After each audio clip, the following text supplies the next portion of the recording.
Another fantastic victory for Arsenal. 13 goals in their last three games. Oh, we are so back.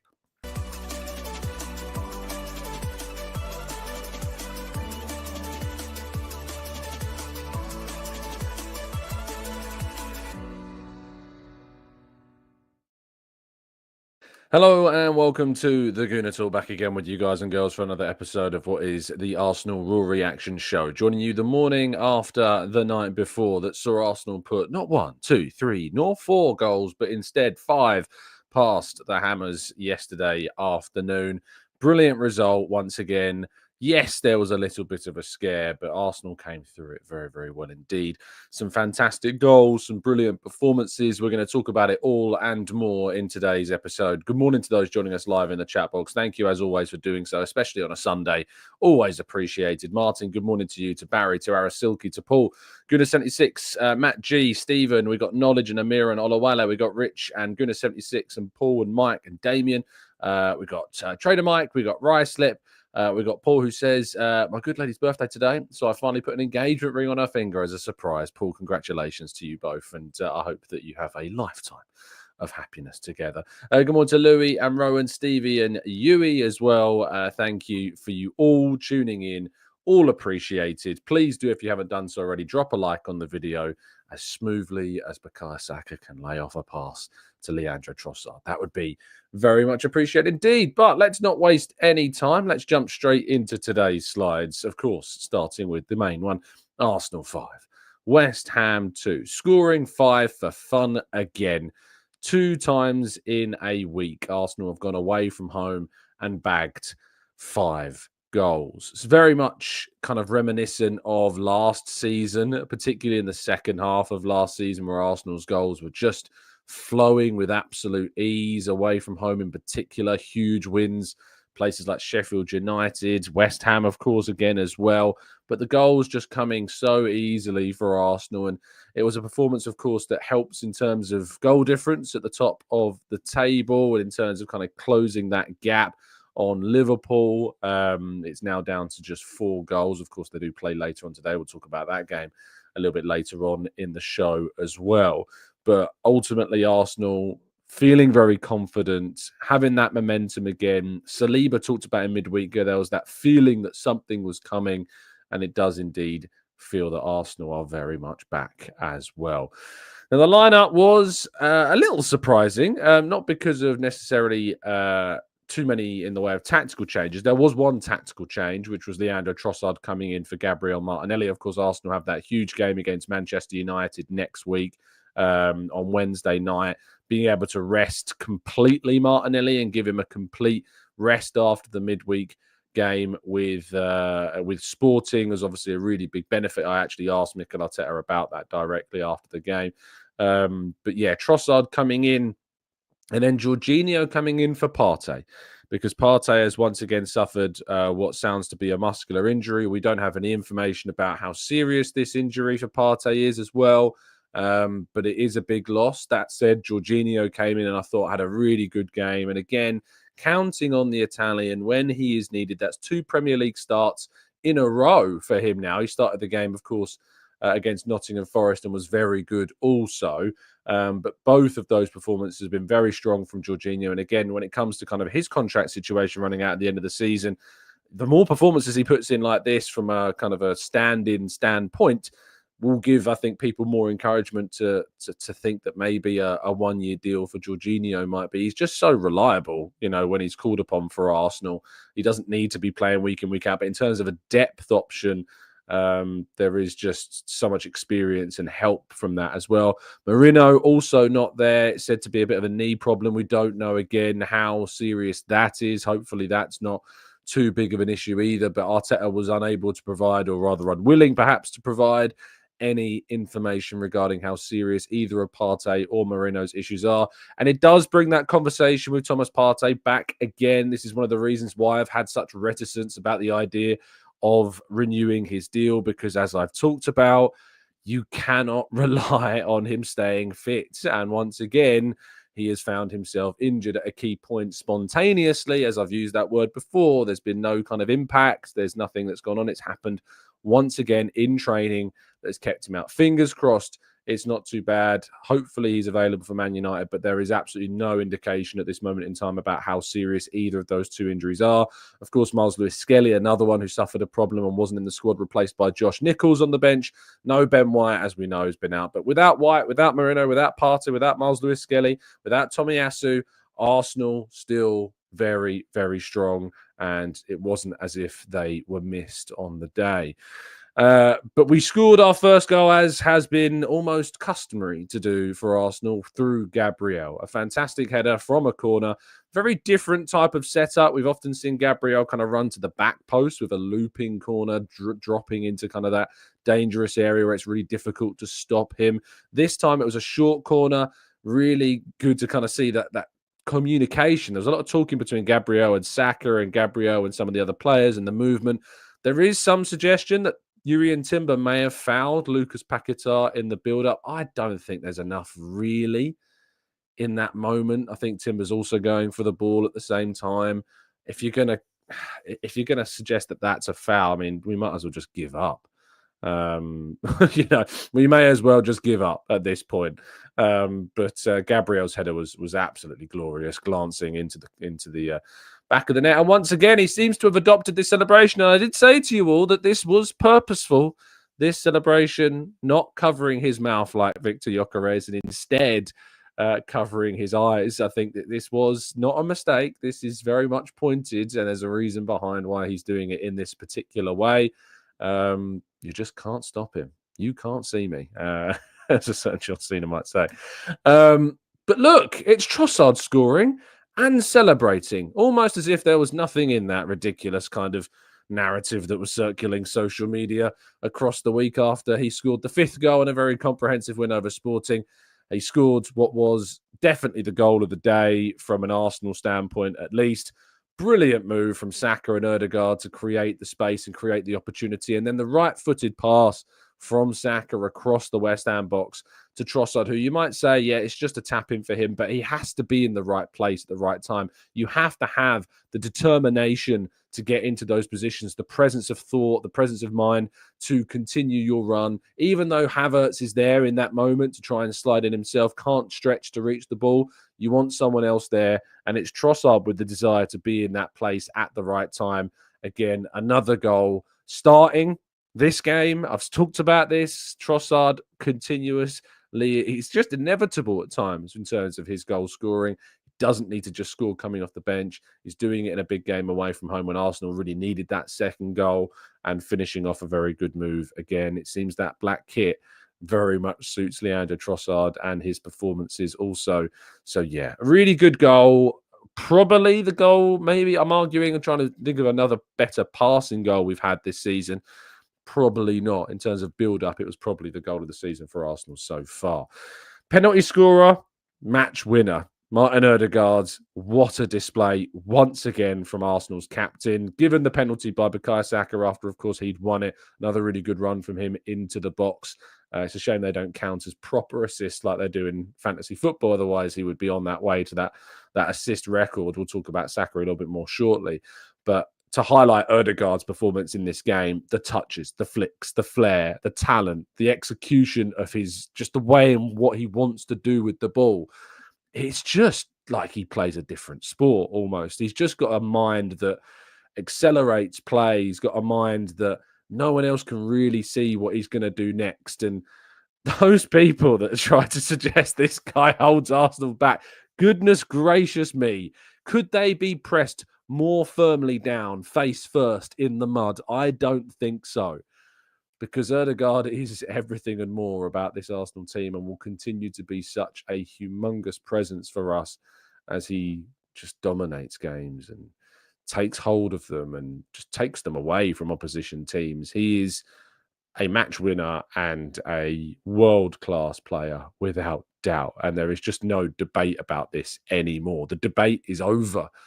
Those that feel differently are done. It cannot be argued anymore. He is Arsenal's most important player, and that's been shown this season. Meanwhile, a goal from Kai Havertz that I've really wanted to see. I'm really glad that this was the goal that Havertz scored today. Fantastic pass from Odegaard, first of all, through to Leandro Trossard, who then plays with his left foot. What a pass from Leandro Trossard. Again, over the top. Kilman can do nothing about the dropping ball. Brilliant first touch, of course, from Havertz to set him through. And then a really composed finish past Fabianski to set up, again, another really important quick hit of a goal. And at that point, after Havertz scores what was a really composed finish and another one continuing to be our top scorer for this season, I was in dreamland at this point. You're thinking this is going to be 5, 6, 7, 8, 9. Now, Arsenal don't really play that way, and Arsenal do have an edge to them, and Arsenal can be, as we know from goals we've conceded this season, they can come unstuck. Now, the first goal that Arsenal concede, of course, comes from a fantastic pass from Lucas Paquetá to Wan-Bissaka, a little bit sleepy in defence. That's the criticism that you've got to have about their first goal. Gabriel, I need to see a different angle of it, but Gabriel feels like he's in the space to intercept the pass, but I think leaves it thinking Calafiori's going to mop it up, and the ball is just good enough to beat the defence. Trossard left a bit napping as well, and Wan-Bissaka finishes at the near post, which always sees a goalkeeper get criticism. I don't really have too many criticisms of Ray's performance today, or rather yesterday, but obviously it always kind of does raise a couple of eyebrows when a keeper's beaten at the near post. But they then get the second goal, which is a brilliant free kick from Emerson. There's no, debate needed about how good the free kick was. But is this a joke? Like, how is this being given as a free kick?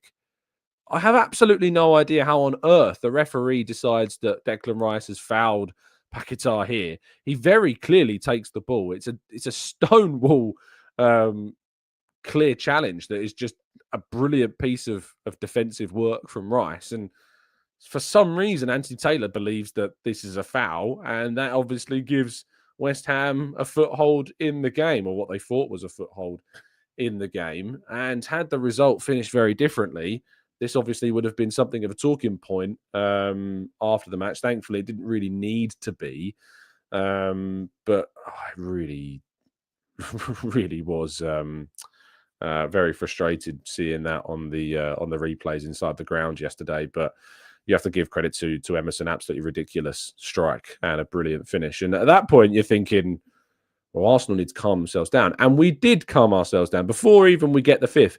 I thought the way in which we dealt with the momentum that they were building, even after they'd scored their second, I thought was actually much better. We didn't panic too much. We didn't get into situations where we felt uncomfortable.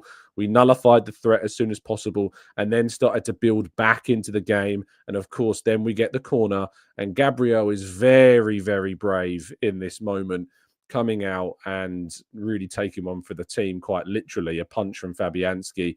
It's so good to see these decisions given. I've given stick to Anthony Taylor for the decision to give them a free kick, but I'm really glad that this type of thing is being punished, because goalkeepers, if they're going to come and try and punch the ball out and miss the ball and take the player, but the player heads over, so many times are just ultimately sitting in a position where they are fouled, and because they've had an attempt on goal, they find themselves on the floor, hurt, but with no decision given. It's just been very, very frustrating to see so many of these opportunities not fall the way of the attacking player. And obviously, goalkeepers are given far too much prediction.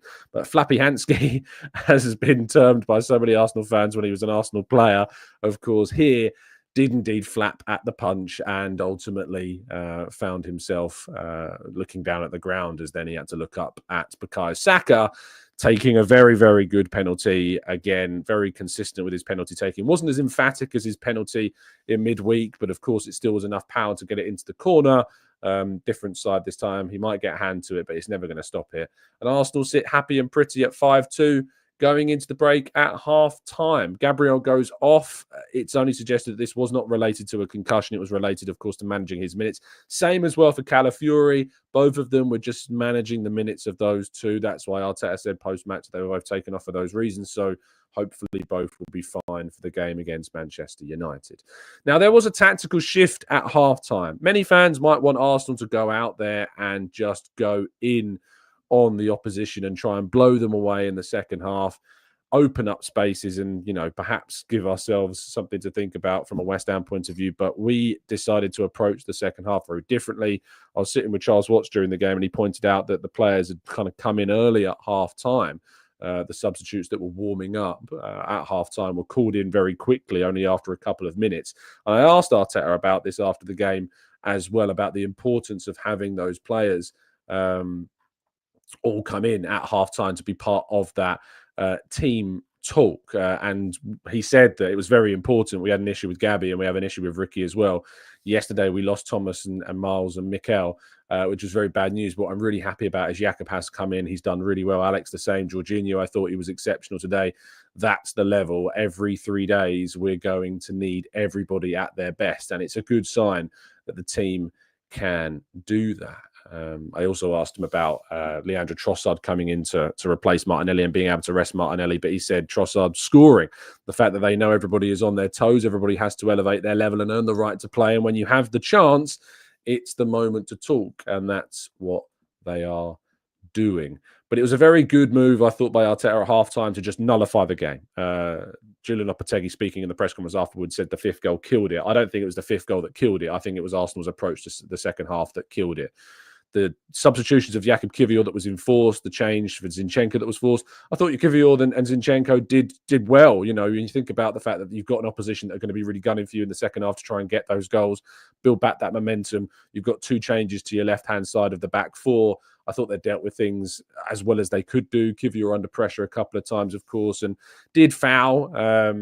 Did make a foul on that right-hand side that maybe perhaps he didn't need to do, fouling and pulling the shirt of Bowen, but was really, I thought, overall, pretty darn good. So, yeah, overall, fantastic result. 5 goals scored, 13 goals in 3 games. Happy days. And that leaves Arsenal, of course, sitting second in the Premier League now, 2 points above Manchester City before they play Liverpool this afternoon. Huge game in the Premier League, of course.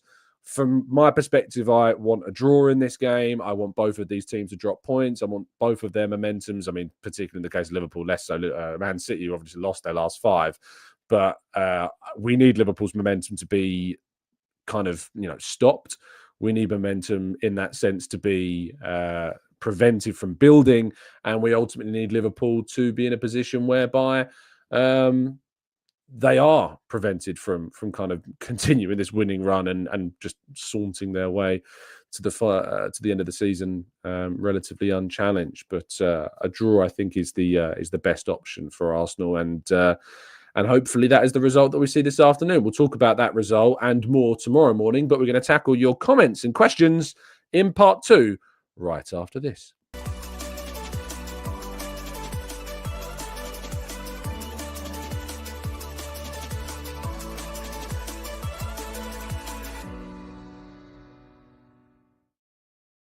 Okay, this is part 2 of the show where we tackle your questions and more. If you've got a question you'd like to throw into the chat box, now is the time to put it in there, and we'll try and go through as many as we can. If you could, drop a like on the video and subscribe to the channel if you're new around here with those notifications turned on.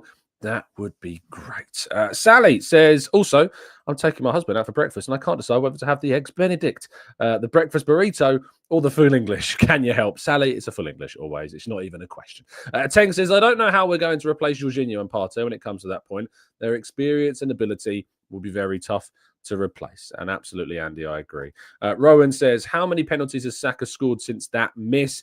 Getting quite sick of commentators always bringing it up whenever Saka takes a penalty.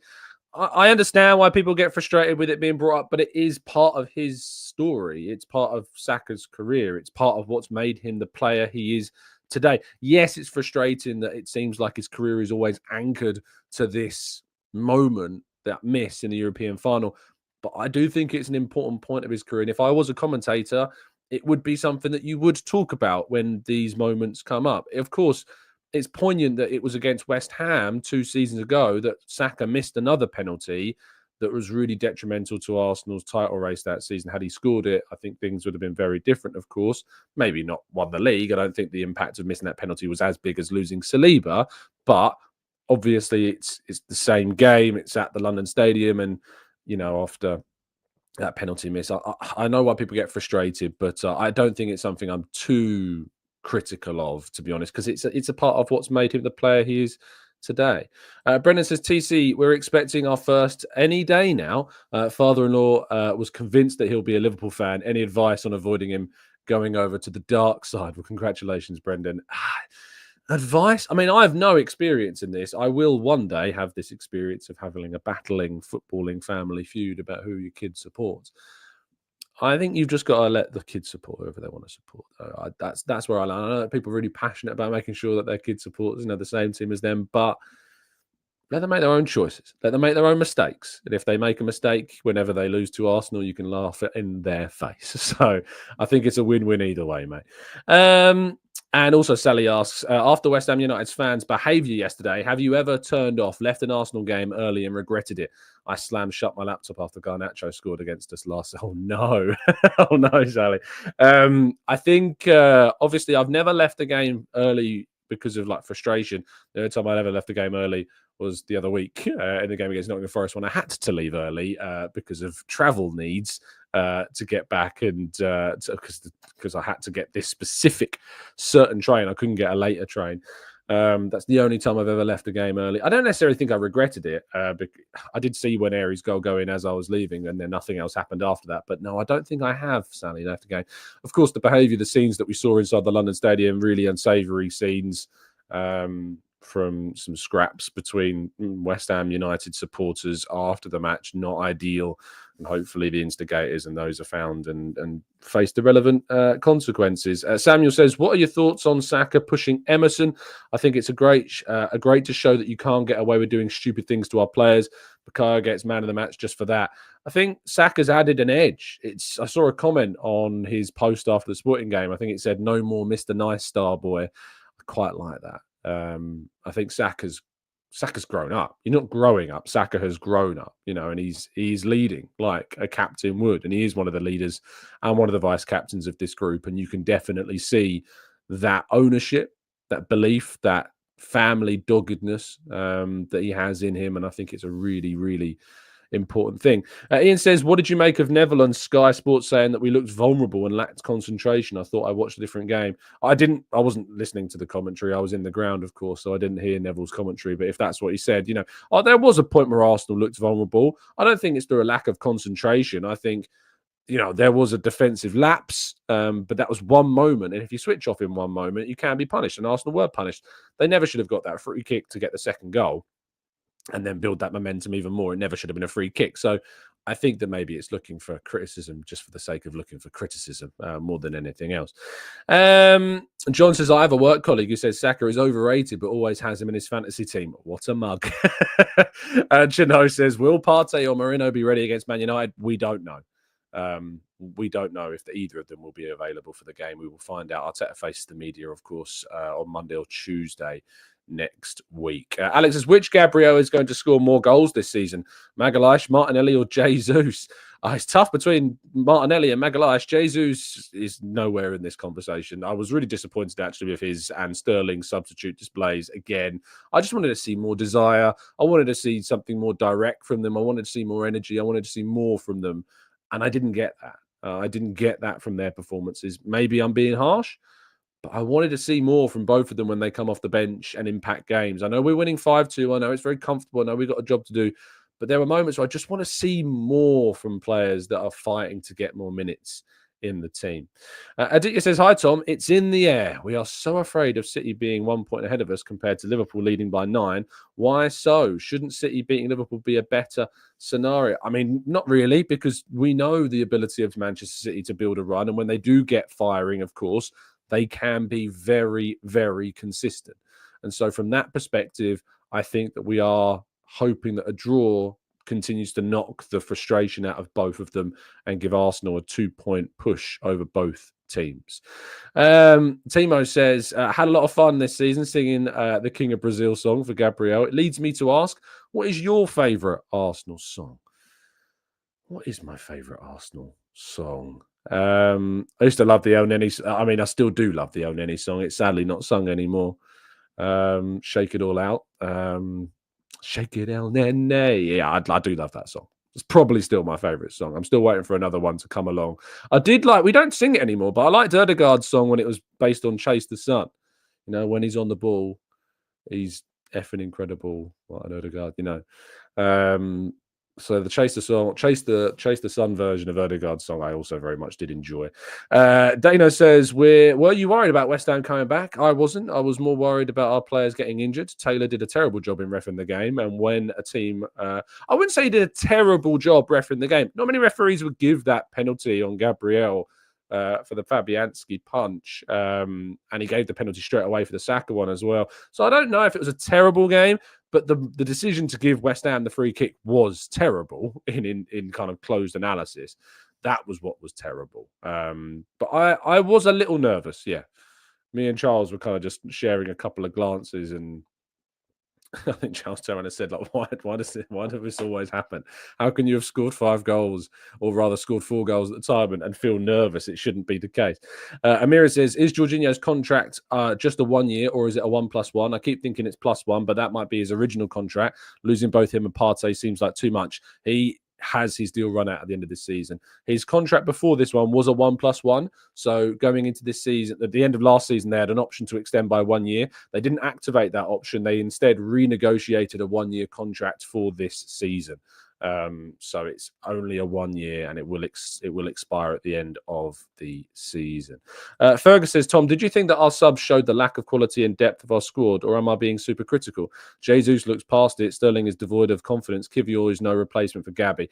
The only one I disagree with about this, and not disagree necessarily with the point in essence, the Kivior inclusion in the criticism of the substitutions based on this performance, I think, is a little harsh. I think Kivior and Zinchenko came on and did a good job. Jesus and Sterling, though, definitely the gap between them and those that they are replacing is very big. I mean, to be fair, the gap between Kivior and Gabby is big. That's more of a compliment to Gabby than necessarily a criticism of Kivior. But the gap between Jesus and Sterling to Odegaard and Trossard and Saka is very much there. And that's is because of those players being really good, but it's also because these players haven't delivered when they've been given those opportunities. I think Jesus is still yet to score outside of his League Cup goal against Preston this year. Rowan says, genuine question though, how many penalties has Saka scored since that miss? I agree, it's part of the story, but I don't think he's missed one since. He has missed one. He missed the West Ham one, as I mentioned in the previous answer, Rowan. Since that European final, that big miss at West Ham 2 seasons ago was obviously a very, very big miss in the context of Arsenal's season. So that's why, again, it still gets brought up. So Nicholas says, Tom, I just learned that there's a Nando's in the United States. I'm visiting Chicago and drove by one yesterday. Going to check it out today. They better have the cake. I hope they do, Sir Nicholas. Do go and order that chocolate cake. I haven't had one in a long time. A long, long time. Maybe I'll have a Nando's today. Off the Blue Water today. It's going to be chaos with the Christmas shopping. But yeah, maybe a Nando's is on the cards. Soup says, to be fair, both West Ham goals were great goals. I mean, they were great goals. The second one just shouldn't have had a chance to actually happen. Mubarak says, Mr. Tom, how do you see the performance of Calafiori? For me, yesterday, he doesn't perform well. I think, obviously, this comes with the caveat that he's not fully fit. And that has to be taken. That's why he came off early in the second half.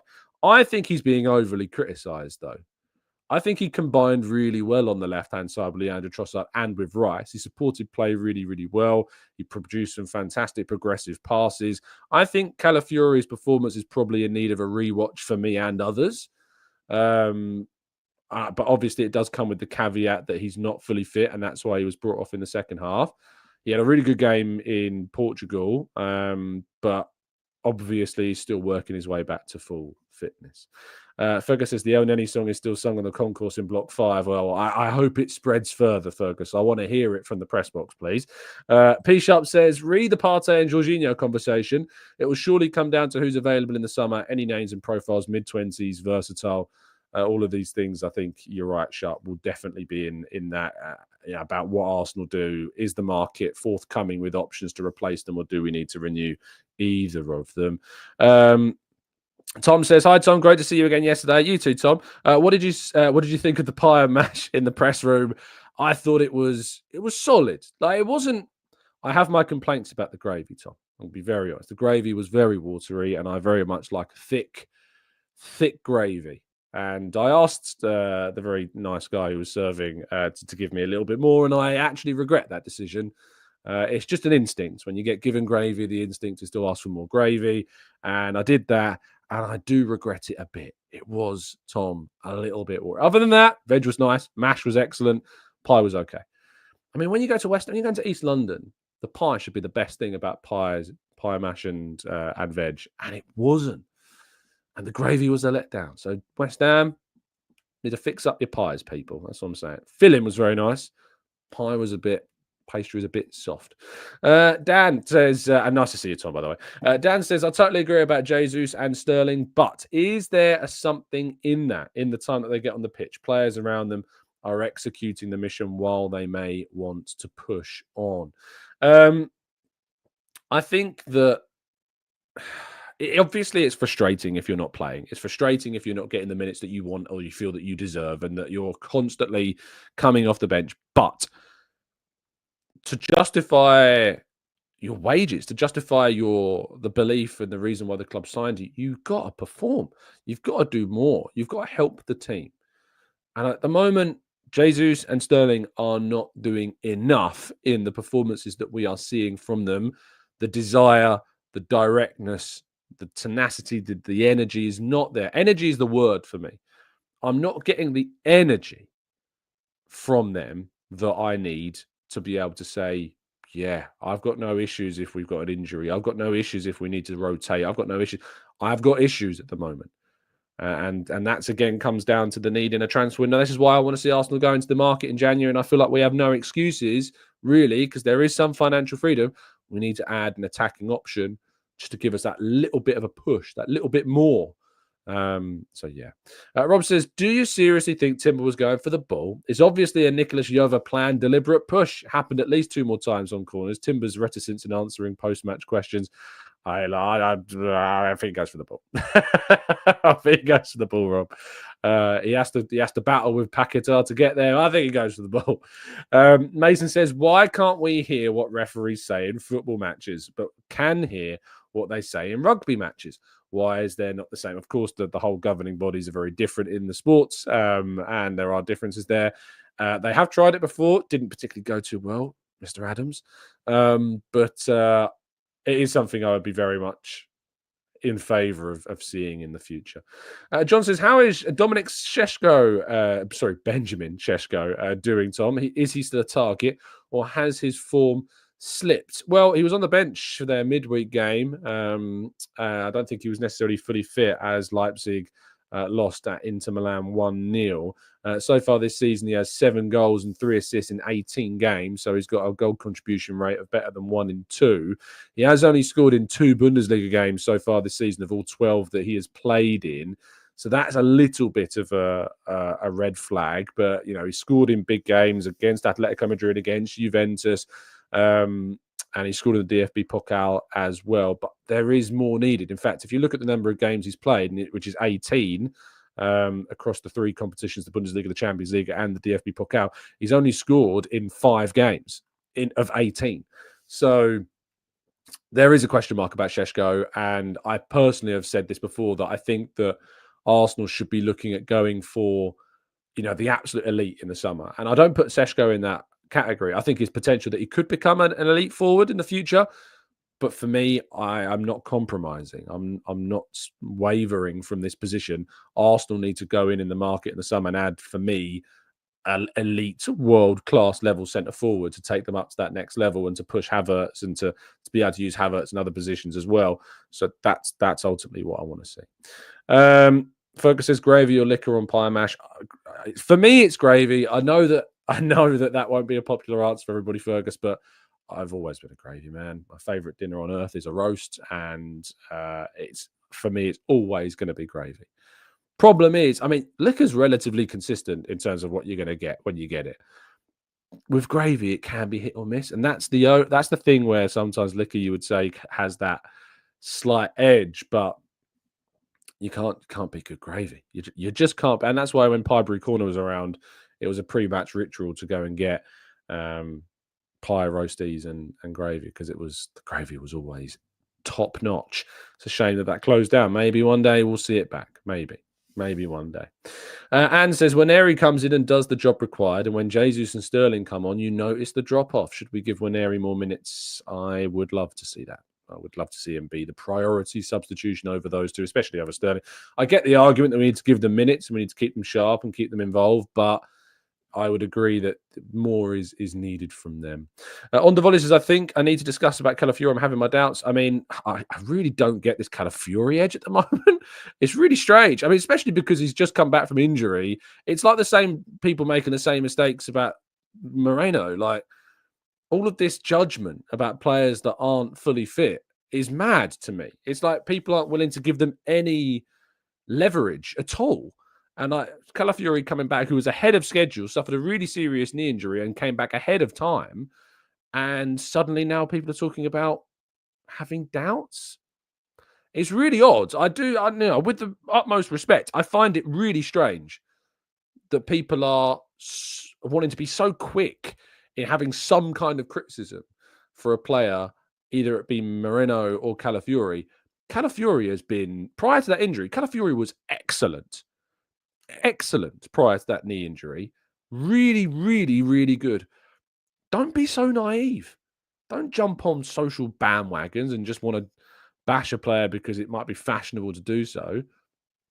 Calafiori was excellent. Random guy says Calafiori is slow for the pace of the Premier League required. I sometimes think that people watch like one game and base an entire opinion off one game. Calafiori is not slow. Calafiori is not a slow player.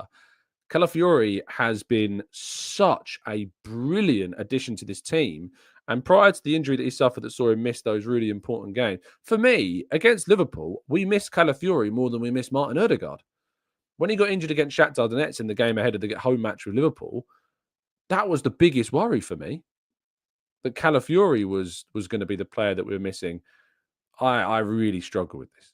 I really, really struggle with it. And I don't really get the energy. I can't understand it, why there's such a desperation at times to just call out players for so little and without any sympathy for the context of the situation being, of course, he's just returned from injury, hence why he's coming off of games early. Really good in Portugal, despite, again, still having the caveat of his injury. And yeah, I'm struggling with that. I really don't get it. He's been really, really good for us this season.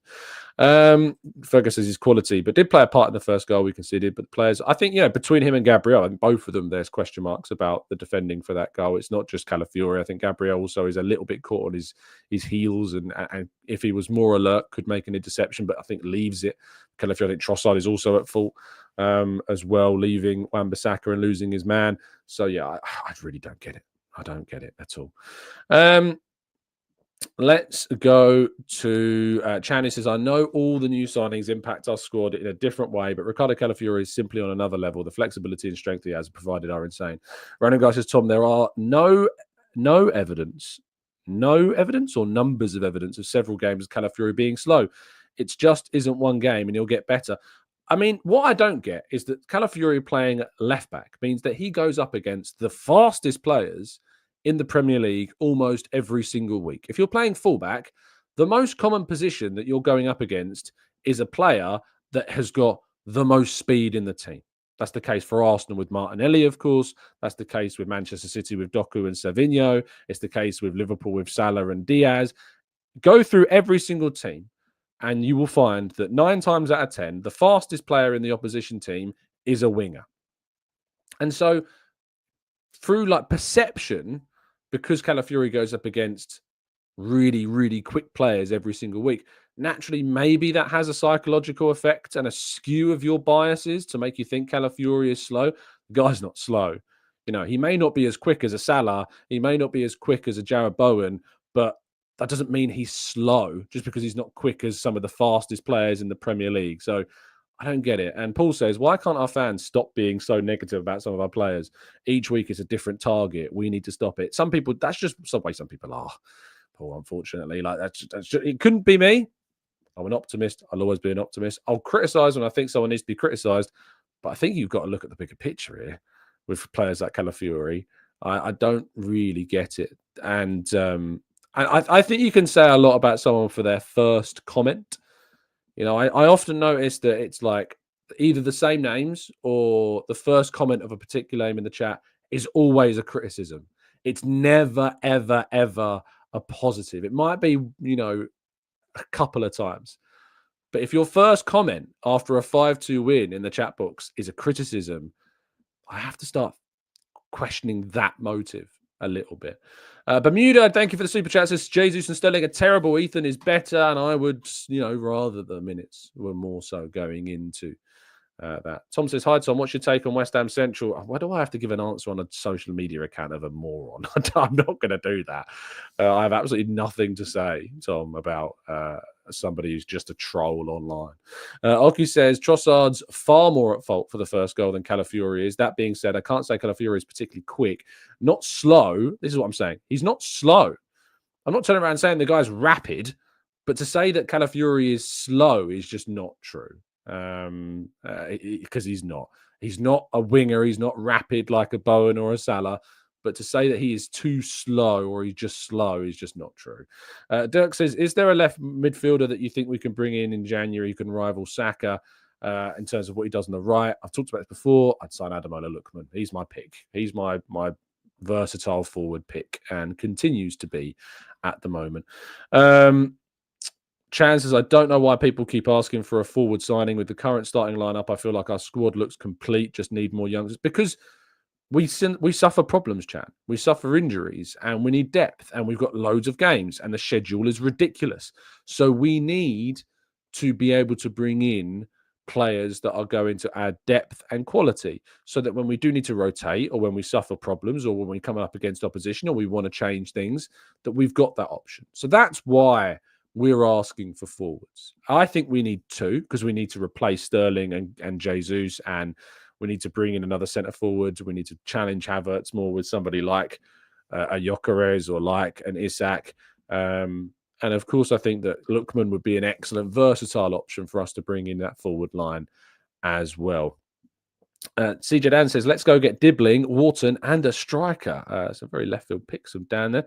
Micah says, Calafiori is young, new to the team and the squad. He's made an impact and is only going to get better. Understand sport and support the players. I think that it's the word support the players, I think it's fair cop.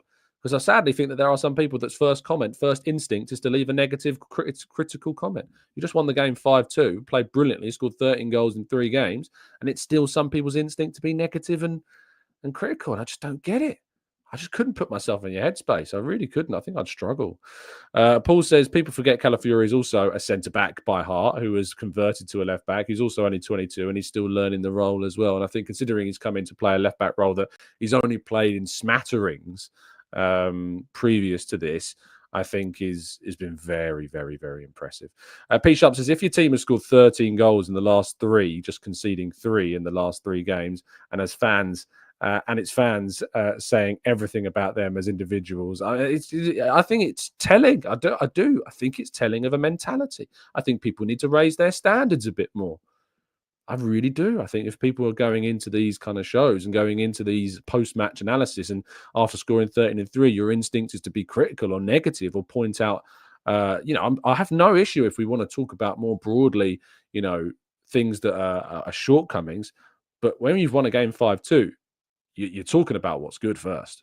Your instinct is to go into how good we're looking, how offensively threatening we are, how seamlessly we're breaking apart teams, and how different we look with players like Martin Odegaard back in the side.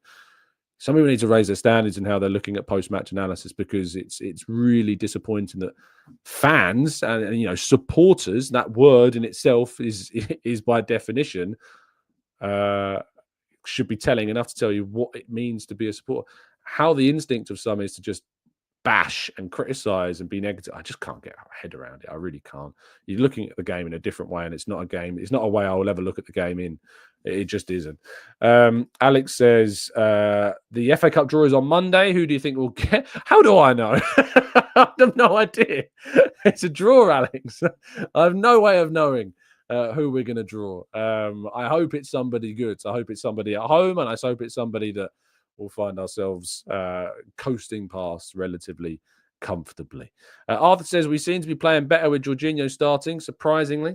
Does he get more game time going forwards? I hope that he doesn't have to, because I hope that we have our team fully fit. But if he is needed, I feel very comfortable with him being in the team, because he's done very, very, very well indeed. Thank you so much for tuning in and listening. Really appreciate your time, as always, and your support too, if we know what the word means. Thank you, as always, for tuning in and listening. Stay safe, stay well, stay happy and respectful. I'll be back with you, of course, tomorrow morning, breaking down the last news from the 24 hours and more reaction to that big game this afternoon between Manchester City and Liverpool at Anfield. Huge match in the context of the title race in an Arsenal season as well. Who is going to take the points? Will they be shared? Will they be won by one or the other? Will Pep Guardiola be scratching his head again? Or will Arne Slot instead be left with some marks on his forehead as well? We will wait and see. It's hopefully going to be an exciting game and one that will be entertaining enough to talk about tomorrow. Have a fantastic Sunday. Relax, enjoy it, bask in the victory of yesterday. And as always, up the Arsenal.